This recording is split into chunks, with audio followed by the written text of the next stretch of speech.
जय श्री राम। वनवास की वेदना, त्याग की, धर्म की परीक्षा और भक्ति की परम महिमा। आज की यह कथा केवल एक यज्ञ की कथा नहीं, बल्कि भगवान श्री राम की दिव्य लीला का ऐसा अध्याय है जो हृदय को भाव विभोर कर देता है। कल्पना कीजिए, महर्षि वाल्मीकि का शांत आश्रम, जहां वर्षों से विरह में श्री राम का स्मरण करती हुई माता जानकी निवास कर रही हैं। तभी विनय और प्रेम की मूर्ति लक्ष्मण पुनः उनके चरणों में आकर प्रणाम करते हैं और अयोध्या चलने का निवेदन करते हैं। क्या माता सीता अपने त्याग के दुख को भुलाकर पुनः श्री राम के पास जाएंगी? क्या था उस अश्व का रहस्य? कौन था वह दिव्य पुरुष? किस शाप के कारण उसे पशु योनि प्राप्त हुई? और कैसे केवल भगवान श्री राम के स्पर्श से उसे मोक्ष की प्राप्ति हो गई?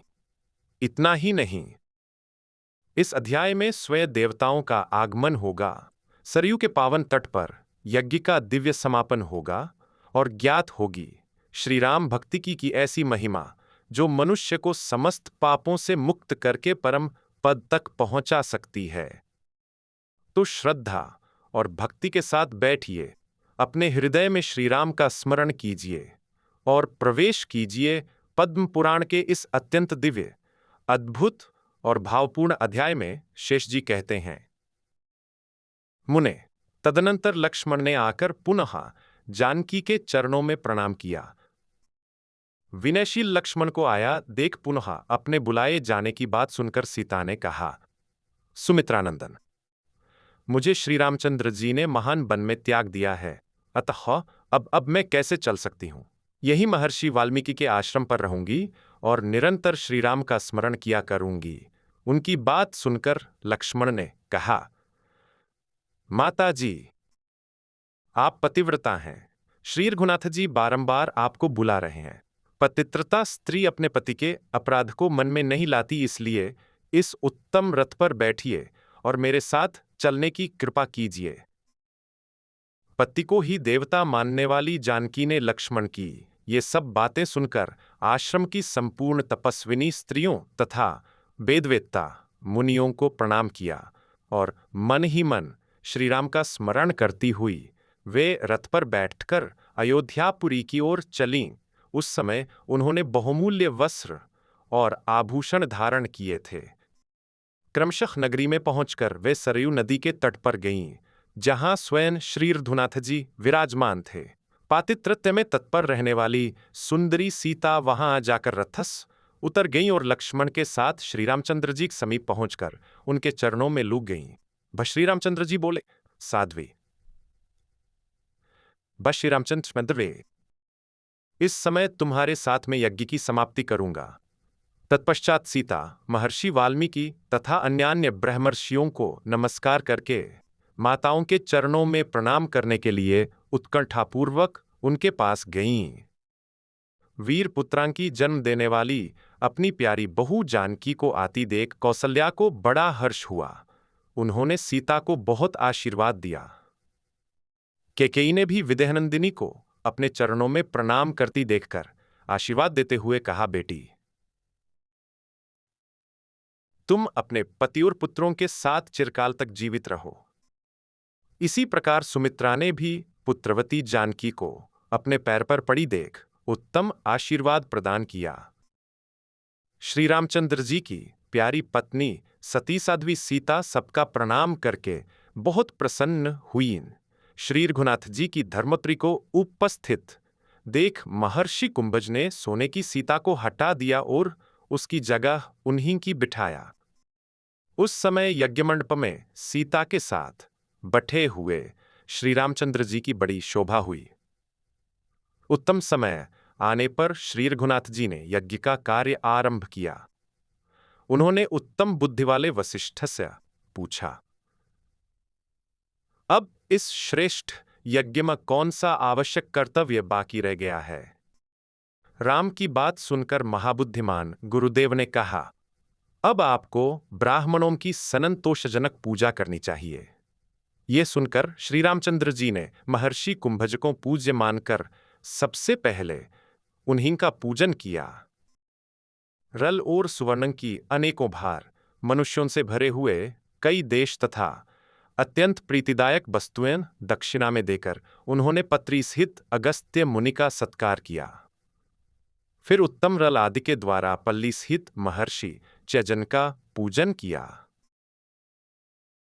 भगवान ने शास्त्र की आज्ञा के अनुसार ऐसा दान किया जो सबको संतोष देने वाला था। उन्हें सबको दान देते देख महर्षि कुंभज को बड़ी प्रसन्नता हुई। उन्होंने अश्व को नहलाने के निमित्त अमृत के समान जल मंगाने के लिए 64 राजाओं को उनकी रानियों सहित बुलाया। श्री रामचंद्र जी सब प्रकार के अलंकारों से सुशोभित सीता जी के साथ सोने के घड़े में जल ले आने के लिए गए। उन्होंने स्वयं भी शीतल एवं पवित्र जल से भरी हुई सरयू में जाकर वेदमंत्र के द्वारा उसके जल को अभिमंत्रित किया। तुम संपूर्ण लोकों की रक्षा करने वाले श्री रामचंद्र जी के यज्ञ के लिए निश्चित किए हुए इस अश्व को पवित्र करो। मुनि के अभिमंत्रित किए हुए उस जल को राम आदि सभी राजा ब्राह्मणों द्वारा सुसंस्कृत यज्ञ मंडप में ले आए। उस निर्मल जल से दूध के समान श्वेत अश्व को नहलाकर महर्षि कुंभज ने मंत्र द्वारा राम के हाथ से उसे अभिमंत्रित कराया। श्री रामचंद्र जी अश्व को लक्ष्य करके बोले, महाबाह, ब्राह्मणों से भरे हुए इस यज्ञ मंडप में तुम मुझे पवित्र करो। ऐसा ऐसा कहकर श्रीराम ने सीता के साथ उस अश्व का स्पर्श किया।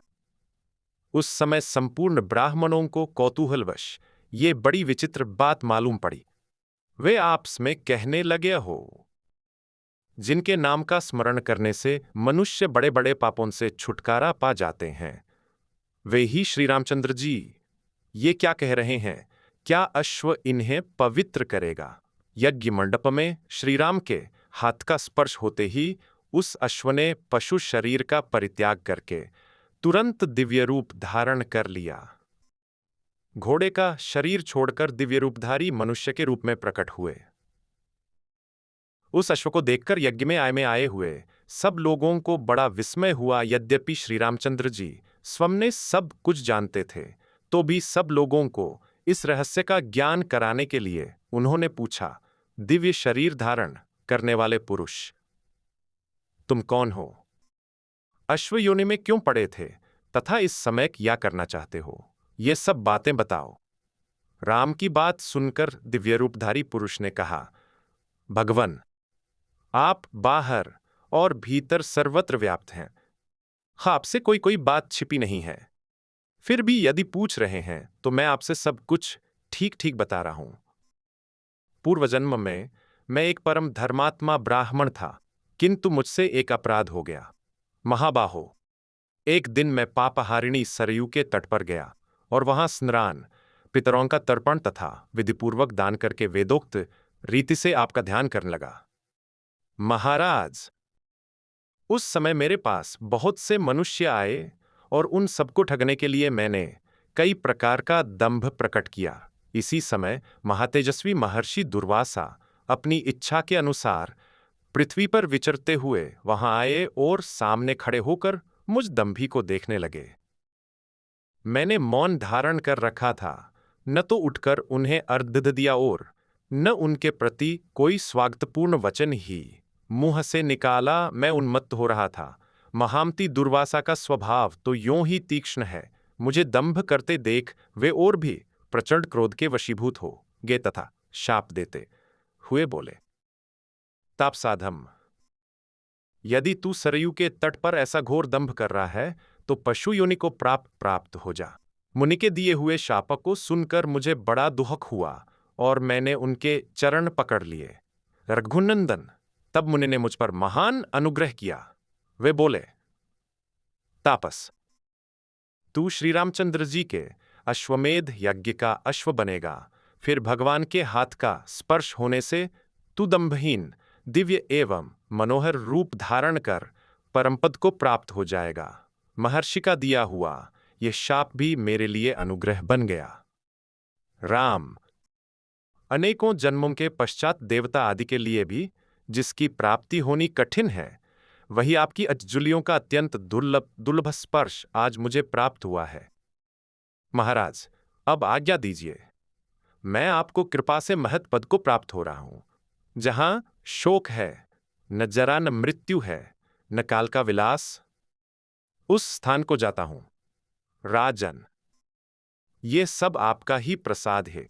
यह कहकर उसने श्री रघुनाथ जी को परिक्रमा की और श्रेष्ठ विमान पर बैठकर भगवान के चरणों की कृपा से वह उनके सनातन धाम को चला गया। उस दिव्य पुरुष की बातें सुनकर अन्य साधारण लोगों को भी श्री रामचंद्र जी की महिमा का ज्ञान हुआ और वे सब के सब परस्पर आनंदमग्न होकर बड़े विस्मय में पड़े। महाबुद्धिमान वात्स्यायन जी, सुनिए, दंभपूर्वक स्मरण करने पर भी भगवान श्रीहरि मोक्ष प्रदान करते हैं। फिर यदि दंभ छोड़कर उनका भजन किया जाए तब तो कहना ही क्या है। जैसे भी हो, श्री रामचंद्र जी का निरंतर स्मरण करना चाहिए, जिससे उस परमपद की प्राप्ति होती है जो देवता आदि के लिए भी दुर्लभ है। अश्व की मुक्ति रूप विचित्र व्यापार देखकर मुनियों ने अपने को भी कुतार्थ समझा, क्योंकि वे स्वयं भी श्री रामचंद्र जी के चरणों के दर्शन और करणस्पर्श से पवित्र हो रहे थे।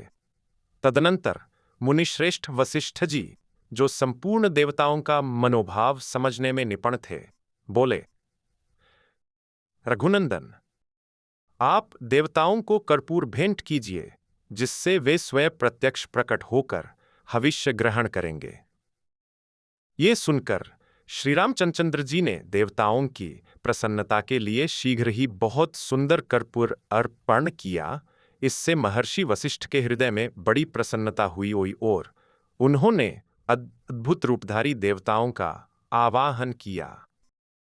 मुनि के आवाहन करने पर एक ही क्षण में संपूर्ण देवता अपने अपने परिवार सहित वहां पहुंचे। शेष जी कहते हैं, मुने, उस यज्ञ में दी जाने वाली हवि श्री रामचंद्र जी की दृष्टि पड़ने से अत्यंत पवित्र हो गई थी। देवताओं से इंद्र उसका आस्वादन करने लगे। उन्हें तृप्ति नहीं होती, अधिकाधिक लेने की इच्छा बनी रहती थी। तत्पश्चात वशिष्ठ जी ने पूर्णाहुति करके कहा, सौभाग्यवती स्त्रियां आकर यज्ञ की पूर्ति करने वाले महाराज की संवर्धना अभ्युदय कामना करें। उनकी बात सुनकर स्त्रियां उठीं और बड़े बड़े राजाओं द्वारा पूजित श्री रामचंद्र जी के ऊपर, जो अपने सौंदर्य से कामदेव को भी परास्त कर रहे थे, अत्यंत हर्ष के साथ लाजा खील की वर्षा करने लगी। इसके बाद महर्षि ने श्री रामचंद्र जी को अवभूत यज्ञांत स्त्रान के लिए प्रेरित किया। तब श्री रघुनाथ जी आत्मयजनों के साथ सरयू के उत्तम तट पर गए। उस समय जो लोग सीतापति के मुखचंद्र का अवलोकन करते, वे एकटक दृष्टि से देखते ही रह जाते थे। उनको आंखें स्थिर हो जाती थीं। जिनके हृदय में चिरंतन काल से भगवान के दर्शन की लालसा लगी हुई थी, वे लोग महाराज श्री राम को सीता के साथ सरयू की ओर जाते देखकर आनंद में मग्न हो गए। अनेकों नट और गंधर्व उज्ज्वल यश का गान करते हुए सर्वकोक नमस्कृत महाराज के पीछे पीछे गए। नदी का मार्ग झुंड के झुंड स्त्री पुरुषों से भरा था। उसी से चलकर वे शीतल एवं पवित्र जल से परिपूर्ण सरयू नदी के समीप पहुंचे। वहां पहुंचकर कमलनयन श्रीराम ने सीता के साथ सरयू के पावन जल में प्रवेश किया। तत्पश्चात भगवान के चरणों की धूलि से पवित्र हुए उस विश्ववंदित जल में संपूर्ण राजा तथा साधारण जन समुदाय के लोग भी उतरे। धर्मात्मा श्री रामचंद्र जी सरयू के पावन जलघ प्रवाह में सीता के साथ चिरकाल तक क्रीड़ा करके बाहर निकले। फिर उन्होंने धोत वस्त्र धारण किया, किरीट और कुंडल पहने तथा केयूर और कटून की शोभा को भी अपनाया। इस प्रकार वस्त्र और आभूषणों से विभूषित होकर करोड़ों कंदर्पों की सुषमा धारण करने वाले श्री रामचंद्र जी अत्यंत सुशोभित हुए। उस समय कितने ही राजे महाराजे उनकी स्तुति करने लगे। महामना श्री रघुनाथ जी ने सरयू के पावन तट पर उत्तम वर्ण से सुशोभित यज्ञोप की स्थापना करके अपनी भुजाओं के बल से तीनों लोकों की अद्भुत संपत्ति प्राप्त की, जो दूसरे नरेशों के लिए सर्वथा दुर्लभ है। इस तरह भगवान श्रीराम ने जनकनंदिनी सीता के साथ 3 अश्वमेध यज्ञों का अनुष्ठान किया तथा त्रिभुवन में अत्यंत दुर्लभ और अनुपम कीर्ति प्राप्त की। वात्स्यायन जी, आपने जो श्री रामचंद्र जी की उत्तम कथा के विषय में प्रश्न किया था, उसका उपर्युक्त प्रकार से वर्णन किया गया। अश्वमेध यज्ञ का वृत्तांत मैंने विस्तार के साथ कहा है। अब आप और क्या पूछना चाहते हैं? जो मनुष्य भगवान के प्रति भक्ति रखते हुए श्री रामचंद्र जी के इस उत्तम यज्ञ का श्रवण करता है, वह ब्रह्महत्या जैसे पाप को भी क्षण भर में पार करके सनातन ब्रह्म को प्राप्त होता है। इस कथा के सुनने से पुत्रहीन पुरुष को पुत्रों की प्राप्ति होती है, धनहीन को धन मिलता है, रोगी रोग से और कैद में पड़ा हुआ मनुष्य बंधन से छुटकारा पा जाता है। जिनकी कथा सुनने से दुष्ट चांडाल भी परम पद को प्राप्त होता है, उन्हीं श्री रामचंद्र जी की भक्ति में यदि श्रेष्ठ ब्राह्मण प्रवृत्त हो तो उसके लिए क्या कहना। भाग श्री राम का स्मरण करके पापी भी उस परम स्वर्ग को प्राप्त होते हैं, जो इंद्र आदि देवताओं के लिए भी दुर्लभ है। संसार में वे ही मनुष्य धन्य हैं जो श्री रघुनाथ जी का स्मरण करते हैं। वे लोग क्षण भर में इस संसार समुद्र को पार करके अक्षय सुख को प्राप्त होते हैं। अश्वमेध की कथा को सुनकर वाचक को 2 गौ प्रदान करे तथा तवस्त्र, अलडार और भोजन आदि के द्वारा उसका तथा उसकी पली का सत्कार करे। ये कथा ब्रह्महत्या की राशि का विनाश करने वाली है। जो लोग इसका श्रवण करते हैं वे देवदुर्लभ परम पद को प्राप्त होते हैं।